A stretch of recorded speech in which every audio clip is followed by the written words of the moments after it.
अस्सलामुअलैकुम, वेलकम है आप सभी का हमारी प्रिपरेशन सीरीज़ के इस अगले पार्ट में। हमने GNM, ANM, paramedical diploma courses 10th और 12th बेस और एमआरटी कोर्सेज की प्रिपरेशन सीरीज़ अपने स्टार्ट करी थी।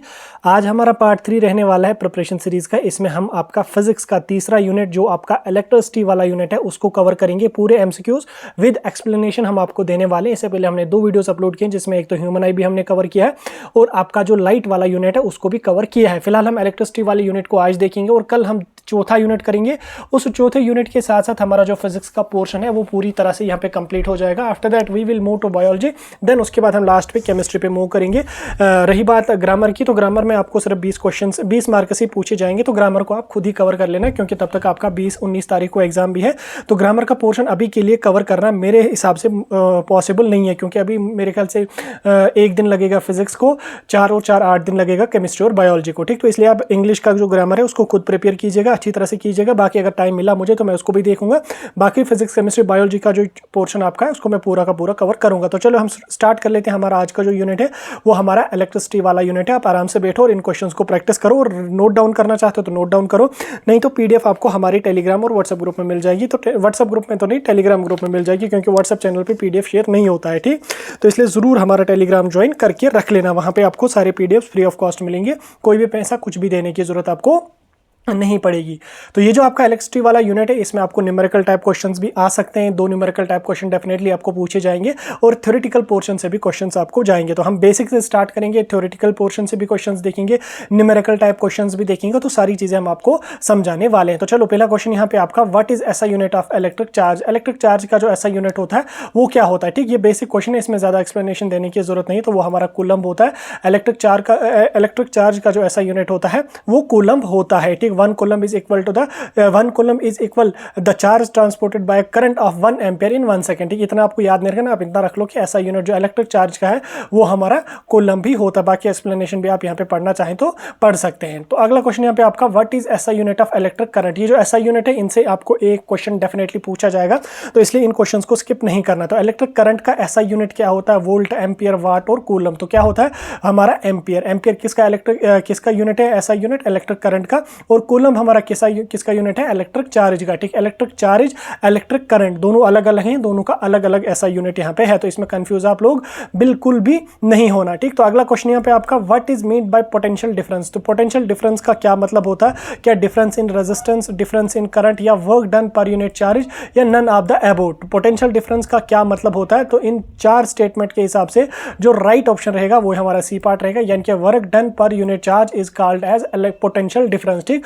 पोटेंशियल डिफरेंस, इसमें आप लोग डिफरेंस नहीं लिखना कि difference in resistance, difference in current, ऐसा नहीं होता। पोटेंशियल डिफरेंस मतलब हो गया कि work done per unit charge is called as potential difference. Explanation भी आप नीचे पढ़ोगे तो potential difference is defined as work done on moving a unit charge from one point two another point. ठीक, एक पॉइंट से दूसरे पॉइंट तक इलेक्ट्रिक चार्ज को मूव करने में कितना वर्क हमारा हुआ, तो उसको यहाँ पे पोटेंशियल डिफरेंस कहा जाता। तो डिफरेंस वाले जो है, मुझे पता है आप डिफरेंस वाले क्वेश्चंस को, डिफरेंस वाले ऑप्शन को ही टिक करके आ जाओगे, डिफरेंस इन करंट को ही टिक करके आ जाओगे, इसलिए ये गलत आपका हो जाएगा। तो work done per unit charge is called as potential difference. ठीक, अगला क्वेश्चन यहाँ पे आपका पोटेंशियल डिफरेंस से है कि पोटेंशियल डिफरेंस का हमारा एसआई यूनिट क्या है, what is the SI unit of potential difference. तो पोटेंशियल डिफरेंस का जो एसआई यूनिट हमारा होता है वो वोल्ट होता है। ठीक, VOLT, volt denoted by capital V। ठीक, V is the SI unit of potential difference. ठीक, आगे हम चलेंगे। अगला क्वेश्चन यहाँ पे आपका है, according to the Ohm's law V is equal to. ठीक, ओहम्स लॉ आपके सिलेबस में भी है, तो ओहम्स लॉ के हिसाब से V किसके बराबर होता है। ठीक, तो V किसके बराबर होता है, IR के,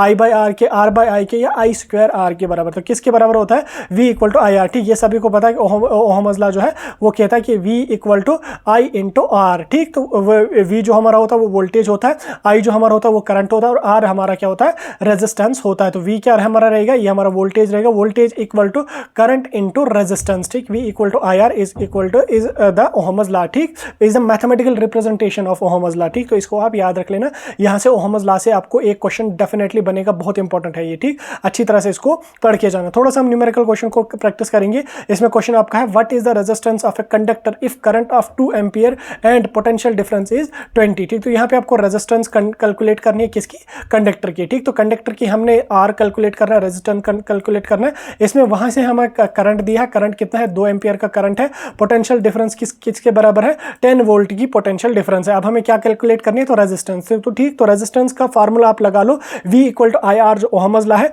इसमें अगर आप R को निकालोगे तो आप आसानी से R को मतलब इसमें अगर आप देख लोगे V equal to I R, तो आप R को आसानी से निकाल सकोगे। तो उसके लिए हम कौन सा यूज करेंगे, V ओहम्स लॉ हमारा कहता है V equal to I into R। ठीक, तो हमें क्या निकालना है, हमें R निकालना। तो ये किसके बराबर इक्वल आ जाएगा, resistance equal to volt divided by I। ठीक, तो वोल्ट की V equal to sorry R equal to V by I। V किसके बराबर हमारा यहाँ पे है, 10 के बराबर। कितना है, V हमारा पोटेंशियल डिफरेंस 10 वोल्ट के बराबर है, और करंट कितना है 2 एम्पियर के, यानी कि 10 डिवाइडेड बाय 2 इक्वल टू 5। कितना आंसर हमारा यहाँ पे आ जाएगा, 5 ओहम हमारा आंसर आ जाएगा। 5 है, ओहम्स लॉ है, तो ओहम यहाँ पे हमारा आ जाएगा। ठीक, सॉरी ओहम्स लॉ है, ओहम नहीं आ जाएगा, रेजिस्टेंस का यूनिट हमारा है ओहम। ठीक, तो इसको यहाँ पे आप देख सकते हैं। ठीक, अगला क्वेश्चन यहाँ पे आपका है, the resistance of a wire depends on. ठीक, तो वायर की जो रेजिस्टेंस होती है वो किस चीज पे डिपेंड होती है, क्या वो लेंथ पे डिपेंड होती है, एरिया ऑफ क्रॉस सेक्शन पे डिपेंड होती है, मटेरियल पे डिपेंड होती है, या इनमें से सभी पे वो डिपेंड होते हैं। तो रेजिस्टेंस एक वायर की, ठीक, resistance means the obstruction in the path of current, it depends on. ठीक, तो किस चीज पे ये डिपेंड होती है, ये हमारी लेंथ ऑफ वायर पे भी डिपेंड होती है, area of cross section of wire पे भी डिपेंड होता है, और मटेरियल पे भी डिपेंड होता है कि किस मटेरियल की ये वायर हमारी बनी है। ठीक, तो इसमें और साथ में टेंपरेचर पे भी ये चीज डिपेंड होती है। तो ऑल ऑफ द अबव इस क्वेश्चन का राइट आंसर रहेगा। अगला क्वेश्चन, क्वेश्चन नंबर 8 यहाँ पे आपका है, when resistors are connected in series the total resistance is. देखो, resistors in series and parallel दोनों आपके सिलेबस में है। जब हमारे रेजिस्टर्स जो है वो कनेक्टेड होंगे किसमें, सीरीज में, यानी कि ए से ए से ए से ए से, तो उस कंडीशन में क्या होगा, टोटल रेजिस्टेंस किसके बराबर होगी। ठीक, तो रेजिस्टेंस अभी मैंने आपको कैलकुलेट करना सिखाया, और टोटल रेजिस्टेंस को हम आगे चल के कैलकुलेट करेंगे न्यूमेरिकल टाइप क्वेश्चन से। तो अब यहाँ पे आप देख लो, जब रेजिस्टर्स कनेक्टेड होंगी सीरीज में, तो टोटल रेजिस्टेंस किसके बराबर होगी, क्या वो less than and smaller than resistor होगी, या it is equal to the sum of all resistances, या जीरो रहेगी, या प्रोडक्ट ऑफ रेजिस्टेंसेस के बराबर रहेगी। तो इसकी किसके बराबर रहेगी, सम ऑफ ऑल रेजिस्टेंस, यानी कि overall resistance equal to R1 plus R2 plus R3 plus RN। जितने R होंगे, जितनी रेजिस्टेंसेस सॉरी जितने रेजिस्टर्स कनेक्टेड होंगे, उन टोटल उनका सब पूरा जो सम होगा वो किसके बराबर होगा, वो हमारा होगा टोटल रेजिस्टेंस। ठीक, आगे आपको समझ। अगला क्वेश्चन यहाँ पे आपका question number 9, in a parallel combination of resistors the total resistance is. अभी हमने देखा सीरीज में किसके बराबर होता है, R equal to R1 plus R2 plus R3 this and this. जितने R होंगे उतने, जितने रेजिस्टर्स होंगे उतने का सम हमने यहाँ पे लिखना है। लेकिन अब अगर हमारे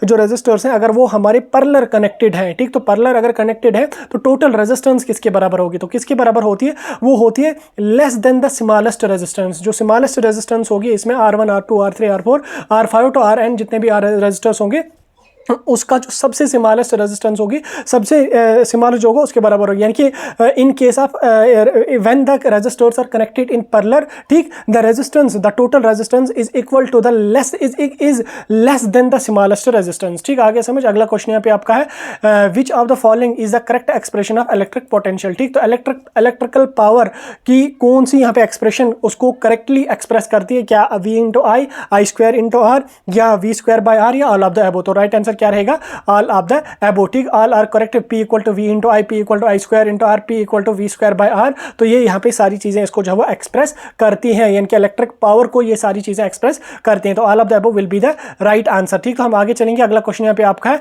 what is the unit of resistance. ठीक, तो ऐसा यूनिट रेजिस्टेंस का यूनिट क्या है, क्या वाट है, ओम है, एम्पियर है, या वोल्ट है, तो वो हमारा ओम ही होता है। ठीक, ऊपर हमने इस क्वेश्चन को देखा था। अगला क्वेश्चन यहाँ पे आपका है, which instrument is used to measure the current. ठीक, कौन सा इंस्ट्रूमेंट हम यूज करते हैं करंट को मेजर करने में, वोल्ट मीटर, ओम मीटर, एम मीटर, या गैल्वेनोमीटर। तो कौन सा होता है, वो हमारा होता है एम मीटर। एम मीटर किसके लिए यूज होता है, ये करंट को मेजर करने के लिए यूज किया जाता है। ठीक, which instrument is used to measure the voltage. Voltage किस चीज से नापा जाता है, वोल्टेज को किस डिवाइस से नापा जाता है, किस डिवाइस से उसको मेजर किया जाता है, तो वो हमारा होता है volt meter. Volt meter is connected in parallel to measure the potential difference. जब हम उसको पैरेलल कनेक्ट करेंगे तो वो हमारा पोटेंशियल डिफरेंस कैलकुलेट करेगा। लेकिन वोल्टेज को कैलकुलेट करने के लिए हम किस डिवाइस का यूज करते हैं, हम करते हैं वोल्ट मीटर को यूज। ओम मीटर किसको यूज कैलकुलेट करने के लिए यूज किया जाता है, ये हमारा रेजिस्टेंस को कैलकुलेट करने के लिए यूज किया जाता है। अगला क्वेश्चन यहाँ पे आपका है, in ohm's law if the current is doubled the resistance is halved what happens to the voltage. तो वोल्टेज के साथ क्या होगा,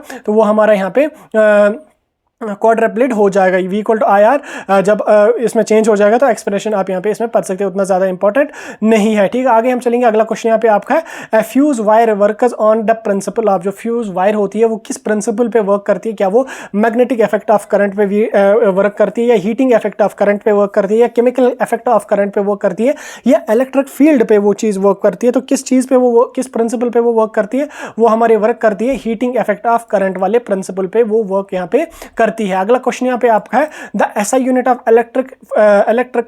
the SI unit of electric power is, electric power का एसआई यूनिट क्या होता है? तो वो हमारा वाट होता है। ठीक है, अभी मैंने वोल्ट भी आपको बोला, एम्पियर भी बोला, ओम भी बोला, अब वाट जो हमारा रहेगा, वाट यहाँ पे रहेगा इलेक्ट्रिक पावर का एसआई यूनिट। ठीक, आगे चले हम। 1 वाट किसके बराबर होता है? 1 वाट इक्वल टू V इंटू ए। ठीक, वोल्टेज इंटू एम्पियर। ठीक, ये आप यहाँ पे देख सकते हैं। अगला न्यूमेरिकल क्वेश्चन यहाँ पे आपका है if a current of 3 ampere flows through a 4 ohm resistor. ठीक, what is the voltage? Voltage आपको यहाँ पे कैलकुलेट करनी है। करंट हमारे पास वहीं से दिया हुआ है, रेजिस्टेंस हमें वहीं से दी हुई है 4 ओम। अब हमने क्या कैलकुलेट करनी है? वोल्टेज हमें कैलकुलेट करनी है। तो वोल्टेज कैलकुलेट करने के लिए हम कौन सा फार्मूला लगाएंगे? V equal to I R. तो V किसके बराबर होता है? I into are. I यानी कि करंट किसके बराबर है हमारा? 3R, यानी कि रेजिस्टेंस किसके बराबर हमारी है? 4 3 4 12। ठीक, तो 12 हमारा यहाँ पे राइट आंसर रहेगा। 12 वोल्टेज यहाँ पे राइट आंसर रहेगा। 1 kilowatt hour is equal to 1 kilowatt hour किसके बराबर होता है? ये हमारा होता है 3.6 इंटू 10 पावर 6 जूल के बराबर। ठीक, अगला न्यूमेरिकल क्वेश्चन यहाँ पे आपका है when 3 resistors of 2 ohm each are connected in series. ठीक, 3 रेजिस्टर्स हमारे हैं जिनको हमने कनेक्ट किया सीरीज में, तो टोटल रेजिस्टेंस किसके बराबर होगी? तो टोटल रेजिस्टेंस अभी हमने देखा, total resistance equal to sum of the resistors. ठीक, तो 3 हमारे पास है R1 R2 R3, R1 plus R2 plus R3। ठीक, 3 रेजिस्टर्स हमारे पास हैं, तो हर एक की रेजिस्टेंस कितनी है? 2 है। ठीक, 2 plus 2 plus 2 equal to 2 plus 2 plus 2 4 plus 2 equal to 6। तो टोटल कितना आ जाएगा हमारा? यहाँ पे 6 आ जाएगा। ठीक, अगला क्वेश्चन यहाँ पे आपका है 6 ohm resistors are connected in parallel. ठीक, what is the total resistance? अभी हमने सीरीज का देखा, सीरीज में किसके बराबर होता है? R1 plus R2 plus R3 plus R4 plus R6, जितने भी R होंगे। अब अगर हमारे पास जो है वो 3 रेजिस्टर्स हैं जिनमें हर रेजिस्टर की रेजिस्टेंस किसके बराबर है? 6 ओम के बराबर है, लेकिन उनको हमने पैरेलल कनेक्ट किया है। ठीक, पैरेलल जब हमने कनेक्ट किया है तो टोटल रेजिस्टेंस किसके बराबर होगी? ऊपर मैंने आपको फार्मूला बता दिया था, तो अब आप फार्मूला यहाँ पे देख लो। तो टोटल किसके बराबर होगी? 2 एम्पियर के बराबर, 2 ओम के बराबर होगी, क्योंकि I बाय R होता है। ठीक, I बाय R होता है, वो किसके बराबर होता है? I by R plus I by 1 by R के बराबर होती है। ठीक, 1 बाय R के बराबर होती है, 1 by R1 plus 1 by R2 plus 1 by R3, तो इसके बराबर होते हैं। तो 1 बाय R किसके बराबर हमारा होता है? 3 है, तो 6 के बराबर होता है। 1 by 6 plus 1 by 6 plus 1 by 6, वो किसके बराबर आ जाएगा हमारा? 3 बाय 6 के। तो इसको कैसे काटेंगे हम? 3 1 3 3 2 6, तो 1 बाय 2 हमारा यहाँ पे राइट आंसर, 2 यहाँ पे हमारा 2 ओम हमारा यहाँ पे राइट आंसर रहने वाला है। अगला क्वेश्चन यहाँ पे आपका है question number 21 100 watt bulb is used for 5 hours. ठीक, 100 वाट का हमारा बल्ब है जिसको हमने 5 घंटे के लिए यूज किया, और how much energy is consumed? तो उसने कितनी एनर्जी कंज्यूम की होगी? ठीक, तो एनर्जी आपको कैलकुलेट करनी है। तो एनर्जी किसके बराबर होगी? वो हमारी होगी 0.5 किलो वाट पर आवर के बराबर। एनर्जी कैलकुलेट करने के लिए हमारे पास फार्मूला है E equal to power into time, यानी कि E equal to P into T। ठीक, पावर इंटू टाइम, तो कितना यहाँ पे हमारा है? 100 वाट का है। ठीक, पावर किसके बराबर है? 100 वाट का है, और उसके अलावा यहाँ पे टाइम कितना दिया हुआ है हमारे पास? 5 घंटे तक यहाँ ये चला। ठीक, 100 इंटू 5 इक्वल टू 500। ठीक, तो 500 kilo watt per hour will be the right option. ठीक, नेक्स्ट क्वेश्चन यहाँ पे आपका resistance of a wire is directly proportional to. ठीक, एक वायर की रेजिस्टेंस डायरेक्टली किस चीज पे प्रोपोर्शनल होती है? क्या वो स्क्वायर ऑफ लेंथ के बराबर होती है, लेंथ के बराबर होती है, वोल्टेज के बराबर होती है, या करंट के डायरेक्टली प्रोपोर्शनल होती है? तो रेजिस्टेंस एक वायर की किसके बराबर होती है? R is directly proportional to L, यानी कि resistance increase with the length of wire increase. ठीक, ये किसके डायरेक्टली प्रोपोर्शनल होती है? ये वायर की लेंथ पे डायरेक्टली प्रोपोर्शनल होती है, यानी कि जो ही हम वायर की लेंथ को इंक्रीज करेंगे तो उसमें जो रेजिस्टेंस होगी वो भी इंक्रीज हो जाएगी। वायर की लेंथ को हम डिक्रीज करेंगे तो उसमें ऑब्स्ट्रक्शन भी जो पाथ में होगी वो भी डिक्रीज यहाँ पे हो जाएगी। तो ये बेसिक है, R is directly proportional to L। R को हम इंक्रीज करेंगे, L बोले तो लेंथ भी हमारी इंक्रीज हो जाएगी, यानी कि लेंथ इंक्रीज हो जाएगी, रेजिस्टेंस भी हमारी इंक्रीज हो जाएगी, उतना ही डिफिकल्ट हो जाएगा करंट को फ्लो करना। ठीक, resistance is inversely proportional to resistance, directly proportional है लेंथ के। इनवर्सली प्रोपोर्शनल किसके बराबर होते हैं? तो इनवर्सली ये किसके बराबर होती है? R is inversely proportional to A यानी कि एरिया ऑफ क्रॉस सेक्शन यानी कि एरिया लार्जर एरिया, ठीक। तो लार्जर एरिया या sorry R is inversely proportional to area of cross section, ठीक। तो ये हमारा यहाँ पे राइट ऑप्शन रहेगा C part, area of cross section. जितना लार्जर एरिया होगा उतनी लेस रेजिस्टेंस यहाँ पे होगी, एरिया ऑफ क्रॉस सेक्शन जितना बड़ा होगा उतनी रेजिस्टेंस हमारी कम होगी, एरिया ऑफ क्रॉस सेक्शन, ठीक। ये एरिया नहीं है, ये एरिया ऑफ क्रॉस सेक्शन है, ठीक। इस चीज को आप यहाँ पे कैलकुलेट कर लें, ठीक। अगला क्वेश्चन यहाँ पे आपका है the formula for the heat produced in a resistor is, ठीक।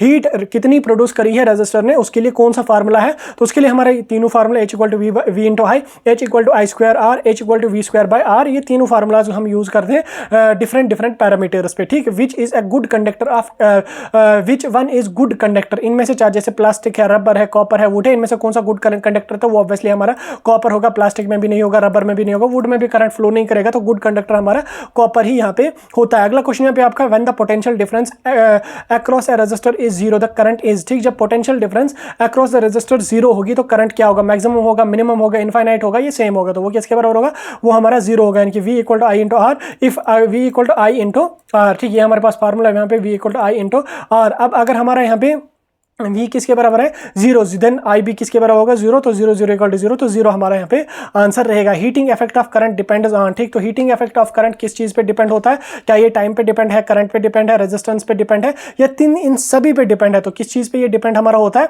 ये ऑल ऑफ द अबो पे यहाँ पे हमारा डिपेंड रहता है, ठीक। अगला क्वेश्चन यहाँ पे आपका है what is the current if 10 coulomb charge flows in 2 seconds, ठीक। चार्ज हमारा किसके बराबर है, 10 कूलम पे, टाइम किसके बराबर है, 2 सेकंड के बराबर है। अब यहाँ पे आपको करंट कैलकुलेट करना है, तो करंट किसके बराबर होगा, I equal to Q by T, ठीक। ये हमारे पास फार्मूला है, तो Q किसके बराबर है हमारा यहाँ पे 10, T किसके बराबर हमारा 2, 10 बाई 2 इक्वल टू 1 2 5 ऑफ 10, तो हमारे किसी बराबर आ जाएगा 5, हमारा यहाँ पे राइट आंसर आ जाएगा, 5 ampere will be the right answer, ठीक। आगे समझ मजा आ रहा है आपको पढ़ने में, अगर नहीं आ रहा तो बता दो, फिर हम सीरीज को स्टॉप नहीं करेंगे और क्वेश्चंस को हम आपको करवाएंगे। अगला क्वेश्चन यहाँ पे आपका if resistance doubles end voltage remains the same current will, अगर रेजिस्टेंस डबल हो रही है, ठीक, ऑब्स्ट्रक्शन करंट के फ्लो में डबल हो रही है, वोल्टेज जो है वो सेम रह रही है, तो करंट को क्या होगा, क्या करंट भी डबल होगा, क्या वो करंट कम हो जाएगा या सेम रहेगा या जीरो होगा, ठीक। तो करंट हमारा क्या करेगा, करंट हमारा हल हो जाएगा, ठीक। तो ये हमारा इंक्रीज हो जाएगा, आर विल डिक्रीज, ठीक। तो अगला क्वेश्चन यहाँ पे आपका इफ टू बल्बस आर क्या हो गया भाई, इफ अगला क्वेश्चन यहाँ पे आपका है if two bulbs are connected in series and one burns out the other, ठीक। अगर दो बल्बस हैं जिनको हमने सीरीज में कनेक्ट किया, जैसे ये एक है, इसके साथ वायर हमने यहाँ पे रखी है, दूसरा हमने यहाँ पे लगाया, सीरीज में कनेक्टेड है, एक बल्ब अगर जल गया तो दूसरे को क्या होगा, तो वो भी हमारा ऑफ हो जाएगा, क्योंकि यहाँ से जब करंट ही यहाँ पे पास नहीं होगा तो ये फिर ऑटोमेटिकली बंद हो जाएगा, ठीक। तो द सिंबल आई रिप्रेजेंट्स, ठीक। आई सिंबल जो है वो किस चीज को रिप्रेजेंट करता है, ऊपर मैंने SI यूनिट्स में भी आपको बोला था, तो ये हमारा रिप्रेजेंट करता है करंट को, आई स्टैंड्स फॉर इलेक्ट्रिक करंट, ठीक। आई बोले तो इलेक्ट्रिक करंट, ठीक। अगला क्वेश्चन यहाँ पे आपका what is the resistance of a 60 watt two 40 volt bulb, ठीक। 60 वाट और 240 वोल्टेज बल्ब की क्या रेजिस्टेंस होगी, तो किसके बराबर होगी, वो हमारी 960 ओम के बराबर होगी, यानी कि हमारी जो रेजिस्टेंस होती है, रेजिस्टेंस इक्वल टू V स्क्वायर डिवाइडेड बाय R, ठीक। V स्क्वायर बाय R, तो ये किसके बराबर हमारा आ जाएगा 240 स्क्वायर डिवाइडेड बाय R के, R किसके बराबर है, R हमारा 60 के बराबर है, तो इसको जब हम कैलकुलेट करेंगे तो we will get answer equal to 4960, ठीक। तो ये हमारे पास फार्मूला यहाँ पे रहेगा R equal to V square by P, V किसके बराबर हमारा यहाँ पे 240 के बराबर, 240 स्क्वायर डिवाइडेड बाय P किसके बराबर हमारा पावर 60 वाट के बराबर, तो वी विल गेट आंसर 960 ओम। अगला क्वेश्चन यहाँ पे आपका है एनर्जी, ठीक। Electric energy is measured in, electric energy को हम किस चीज में मेजर करते हैं, क्या जूल्स में मेजर करते हैं, किलोवाट में मेजर करते हैं, एम्पियर में मेजर करते हैं, या वोल्ट्स में मेजर करते हैं, तो इसको हम किलोवाट्स में ही हमेशा मेजर करते हैं, ठीक। तो अगला क्वेश्चन यहाँ पे आपका है if 5 ampere current flows through 3 ohm resistor what is the power, ठीक। अगर 5 एम्पियर करंट फ्लो हो रहा है किससे, 3 ओम रेजिस्टर से, ठीक। 3 ओम रेजिस्टर है, यानी कि उसकी रेजिस्टेंस 3 ओम के बराबर है, तो पावर किसके बराबर होगा, तो किसके बराबर हमारा पावर होगा, पावर हमारा होगा 75 वाट के बराबर। तो पावर को कैलकुलेट करने के लिए हम फार्मूला लगाते हैं P equal to I square into R, ठीक। आई स्क्वायर इंटू आर, तो वो किसके बराबर हमारा आ जाएगा, आई किसके बराबर है 5 स्क्वायर, आर किसके बराबर है 3 के बराबर, ठीक। 25 इंटू 3 किसके बराबर हो जाएगा हमारा यहाँ पे 75 के बराबर हमारा आंसर आने वाला है। अगला क्वेश्चन यहाँ पे आपका है the device used to protect an electric circuit is, किस डिवाइस को हम यूज़ करते हैं ताकि इलेक्ट्रिक सर्किट को हम रोक पाएँ, स्विच, फ्यूज़, रजिस्टर या बैटरी। तो कौन सा वो हमारा होता है, वो यहाँ पे हम उसमें यूज़ करते हैं फ्यूज़ को। तो फ्यूज़ जब हम यूज़ करेंगे तो उससे क्या होगा कि जो इलेक्ट्रिक करंट है वो आसानी से जो है वो प्रोटेक्ट हो जाएगा। अगला क्वेश्चन यहाँ पे आपका है an electric current can produce, ठीक, जो इलेक्ट्रिक करंट हमारा होता है वो किस चीज़ को प्रोड्यूस करता है, क्या वो हीट को प्रोड्यूस करेगा, क्या वो मैग्नेटिक इफेक्ट को प्रोड्यूस करेगा, क्या वो केमिकल इफेक्ट को प्रोड्यूस करेगा, या हमारा ऑल ऑफ द, या इन तीनों को हमारा वो प्रोड्यूस करेगा। तो इलेक्ट्रिक करंट जो है ये सभी चीज़ों को प्रोड्यूस करता है, ये हीट को भी प्रोड्यूस करेगा और साथ में हमारा मैग्नेटिक इफेक्ट भी इंक्रीज हो जाएगा, केमिकल इफेक्ट को भी जो है वो ये इंक्रीज करेगा। ठीक, अगला क्वेश्चन यहाँ पे आपको question number 37, what is a potential difference when 1 joule of work is done in moving 1 coulomb. ठीक, तो ये आपका न्यूमेरिकल क्वेश्चन है, क्या होगा पोटेंशियल डिफरेंस के साथ जब 1 जूल वर्क डन होगा। ठीक, वर्क डन किसके बराबर होगा, 1 जूल के बराबर होगा। और यहाँ पे आप देख सकते हैं चार्ज किसके बराबर होगा, 1 कूलम होगा, तो उसमें पोटेंशियल डिफरेंस को क्या हमारा रहेगा, तो वो हमारा रहेगा V equal to W by Q. इस फार्मूला को जब हम लगाएंगे we will get answer equal to 1 volt. ठीक, तो V equal to W by Q, W किसके बराबर है, हमारा 1 के बराबर है, और वर्क डन किसके बराबर है, 1 के बराबर है, और साथ में हमारा जो चार्ज है वो किसके बराबर है, 1 कूलम के बराबर है, तो 1 बाई 1 इक्वल टू 1। ठीक, अगला क्वेश्चन यहाँ पे आपका है what happens to current if resistance become 0। ठीक, अगर रेजिस्टेंस 0 होती है तो करंट को क्या होगा, इनकी ऑब्स्ट्रक्शन ही अगर उसमें कुछ नहीं होगी तो करंट को क्या होगा, करंट हमारा जो है इनफाइनाइट होगा। V बाई आर, यानी कि जब रेजिस्टेंस 0 होगी तो करंट बहुत तेजी से फ्लो करेगा, तो शॉर्ट सर्किट भी यहाँ पे होने के चांसेस रहेंगे, तो इसलिए ऑब्स्ट्रक्शन भी जरूरी है। अगला क्वेश्चन यहाँ पे आपका the filament of an electric bulb is made up, जो फाइलामेंट है इलेक्ट्रिक बल्ब का वो किस चीज का बना होता है, जो चमकता होता है बल्ब में, जैसे आप लोगों ने भी देखा होगा इस तरीके का, वो किस चीज का बना होता है, कॉपर का, आयरन का, टंगस्टन का, एल्युमिनियम का, तो वो हमारा बना होता है टंगस्टन का। ठीक, टंगस्टन की जो है उसकी हाई मेल्टिंग पॉइंट होता है, that's why it is used in bulbs. कभी कभी आपको ये भी क्वेश्चन आ सकता है कि टंगस्टन को हम क्यों यूज करते हैं एज फाइलामेंट ऑफ इलेक्ट्रिक बल्ब, क्यों इसको हम यूज़ करते हैं, क्योंकि इसका जो मेल्टिंग पॉइंट होता है वो काफ़ी हाई होता है, जिस रीज़न की वजह से हम इसको जो वो इलेक्ट्रिक बल्ब्स में यूज़ करते हैं। क्वेश्चन नंबर 40 यहाँ पे आपका 2 resistors of 5 ohm and 10 ohm in series get how much total resistance. ठीक, अगर हमारे पास 2 रेजिस्टर्स हैं जिनको हमने सीरीज में कनेक्ट किया है, एक की रेजिस्टेंस 5 है, दूसरी की 10 है, तो टोटल रेजिस्टेंस किसके बराबर होगी, वो हमारे होगी 15 के बराबर। यानी कि इन केस ऑफ जब हमारे रेजिस्टर्स जो सीरीज में होंगे तो उस कंडीशन में total resistance equal to R1 plus R2 plus R3 plus Rn, जितने भी R होंगे तो वो इसके बराबर आ जाएगा, यानी कि R1 plus R2 that is equal to 5 plus 10 equal to 15। ठीक, अगला क्वेश्चन यहाँ पे आपका है which of the following combination is safe in household wiring. ठीक, हाउस होल्ड वायरिंग में कौन सा कॉम्बिनेशन सेफ होता है, किस टाइप की वायरिंग हम उस टाइम करते हैं, क्या सीरीज वाली करते हैं, पैरेलल वाली करते हैं, या दोनों हम करते हैं, या कोई भी इनमें से नहीं करते, तो कौन से हम करते हैं, पैरेलल वायरिंग हम करते हैं। तो होम हाउस होल्ड में हम पैरेलल वायरिंग करते हैं, और सीरीज वायरिंग हम कहाँ पे करते हैं ये आप कमेंट्स में बता दो, अगर आपने पढ़ा है तो आप इसको बता सकते हो। तो अगला क्वेश्चन यहाँ पे आपका question number 42 what is Ohm's law graph between V and I। ठीक, तो ओहम्स लॉ में V और I का ग्राफ क्या है, क्या वो हाइपरबोला है, क्या वो पैराबोला है, क्या वो स्ट्रेट लाइन है, क्या वो एक्सपोनेंशियल होता है। तो कौन सा ग्राफ वहाँ पे होता है, वहाँ पे एक स्ट्रेट लाइन हमारी बनती है, क्योंकि V is directly proportional to I। ठीक, लीनियर ग्राफ हमारा यहाँ पे बन जाएगा। ठीक, तो स्ट्रेट लाइन हमारा यहाँ पे राइट ऑप्शन रहेगा। अगला क्वेश्चन यहाँ पे आपका the commercial unit of electric charge is. ठीक, इलेक्ट्रिक चार्ज का यूनिट ऊपर हमने बोला, लेकिन कमर्शियल यूनिट क्या है इलेक्ट्रिक चार्ज का, तो कमर्शियल यूनिट हमारा होता है किलोवाट के किलोवाट पर आवर। ठीक, किलोवाट ही नहीं, kilowatt per hour is the commercial unit of electric charge. ठीक, आगे यहाँ तक समझ। अगला क्वेश्चन यहाँ पे आपका है what happens to current if voltage increases and resistance decreases. ठीक, करंट के साथ क्या होगा अगर वोल्टेज इंक्रीज हो जाएगी और रेजिस्टेंस जो ऑब्स्ट्रक्शन उसके पाथ में होगी वो डिक्रीज कांस्टेंट रहेगी, तो करंट के साथ क्या होगा, तो करंट को क्या होगा, करंट हमारा इंक्रीज हो जाएगा eventually V equal to I equal to V by R. Resistance of a good conductor is. ठीक, जो डिवाइस गुड कंडक्टर होगा उसकी रेजिस्टेंस क्या होती है, क्या हाई होती है, जीरो होती है, लो होती है, इनफाइनाइट होती है, उसकी जो होती है रेजिस्टेंस जीरो लो होती है, जीरो भी नहीं होती, जीरो अगर होगी तो शॉर्ट सर्किट होगा, करंट बहुत तेजी से फ्लो करेगा, शॉर्ट सर्किट हो जाएगा। हाई अगर होगा तो करंट बहुत स्लो फ्लो करेगा, तो गुड कंडक्टर में लो ही होना चाहिए। ठीक, जैसे कॉपर्स में होती है उनमें रेजिस्टेंस काफी लो होती है, that's why they are called the good conductors of electricity. अगला क्वेश्चन यहाँ पे आपका है unit of electric energy is SI system is. ठीक, in case of SI system the unit of electric charge is, electric charge का unit ऐसा system में क्या है, वो हमारा जूल है। इन यूनिट से आपको 2 क्वेश्चन डेफिनेटली बनेंगे, स्किप नहीं करना, अच्छी तरह से पढ़ के जाना। अगला क्वेश्चन यहाँ पे आपका heating effect of current is used in, heating effect of current हमको किस यूज में कहाँ पे यूज करते हैं, तो हम सभी में यूज करते हैं, गीजर्स में भी करते हैं, इलेक्ट्रिक आयरन में भी करते हैं, हीटर में भी करते हैं। अगला क्वेश्चन आपका न्यूमेरिकल है, if 0.5 ampere current flows through a wire for 10 minute, total charge किसके बराबर होगा। अगर करंट हमारा 0.5 एम्पियर है और वायर जो टाइम है वो 10 मिनट्स है, टोटल चार्ज किसके बराबर होगा, तो टोटल चार्ज हमारा 300 कूलम के बराबर होगा। Resistance doesn't depend on, resistance किस पे डिपेंड नहीं है, वो हमारी करंट पे डिपेंड होती है। अगला क्वेश्चन यहाँ पे आपका, what happens when the electric current passes through a resistor, जब इलेक्ट्रिक करंट किसी रेजिस्टर से पास होगा तो उसको क्या होगा, वहां पे क्या होगा, वहां पे हीट हमारी प्रोड्यूस होगी। तो इसी के साथ साथ हमारा जो इलेक्ट्रिसिटी वाला यूनिट है वो भी आज के वीडियो में कवर हो गया। कल आपको बायोलॉजी इसमें फिजिक्स का लास्ट चैप्टर मिलेगा, कल हमारी जो फिजिक्स होगी वो पूरी तरह से कंप्लीट हो जाएगी। बाकी कोई डाउट होगा मुझे कमेंट सेक्शन में पूछ सकते हैं। वीडियो अगर इन्फॉर्मेटिव लगा लाइक शेयर